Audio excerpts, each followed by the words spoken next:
बिला मैं नथिया गली कलबाग मोहल्ला कसियां दी रहने वाली हाँ। मेरी भैनों नाल जुल्म होया, उस नाल ज्यादती हुई है, उस जबरदस्ती मेरी मऊ ते इत्थे पिस्तौल रख के उस जबरदस्ती खड़िया ने ते हुण असां नाल जुल्म करदे ने। असीं गए हां, असां पहले भी धमकियां देंदे रहे। शिरका रंजेब जिहड़ा उसदा पिओ है ਉਹ असां हुण धमकियां देंदा है, असां पहले भी धमकियां देंदा रहे। असां उस कोलों खतरा है। हुण असां दी भैनों अदालत विच पेश करके उस कोलों जबरदस्ती बयान दवाए ने, असां नाल जुल्म ने ज्यादती ने उस कोलों मार के बयान दवाए ने। जिस वेले मेरी मां अंदर उस कोल गई है, वो अपनी मऊ को लाई उस अपनी मऊ आखे कि माए मैं तेरे नाल जुलसा, मां जबरदस्ती खड़े ने, माए मां इथों कढ, मेरे नाल जुल्म होंदा है। 5 जड़े असां गायब कीता रहने, असां नहीं पता कि किथे टिकी रही है।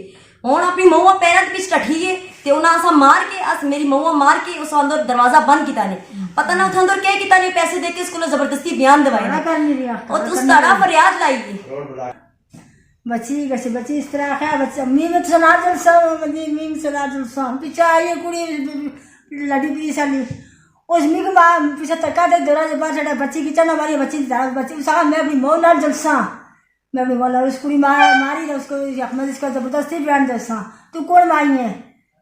5 जड़े मेरी बच्ची अगवा की थी और मेरी धमकियां देना ना जाता राती मरदार द्वार गश्तना ना त्याड़ी राह बिचना स्टोन देता आगे फिर मोटरसाइकिल आया खाने तू बच्ची ना देती तू मैं गोलियां मारसा, मैं व्यवहार होती हूँ, मैं मंगी तब आपने चंदा कर खानी हम पैसे बिर में गली मैं रोड ब्लॉक की थी कुछ ना न्याय किया बिर में गली सरकार ने जेब बनाए वे किसी ने न्याय किया। उस असले पैसे उसके पुत्र 3 लाख असंदा पैसे भी और 4 तोले सोना भी वो भी किन गए। असा को लोनो खतरा है, असा ना मदद की जोले, असा इमदाद की जोले, असा पिटने असा दी कोई फरियाद नहीं सुनदा।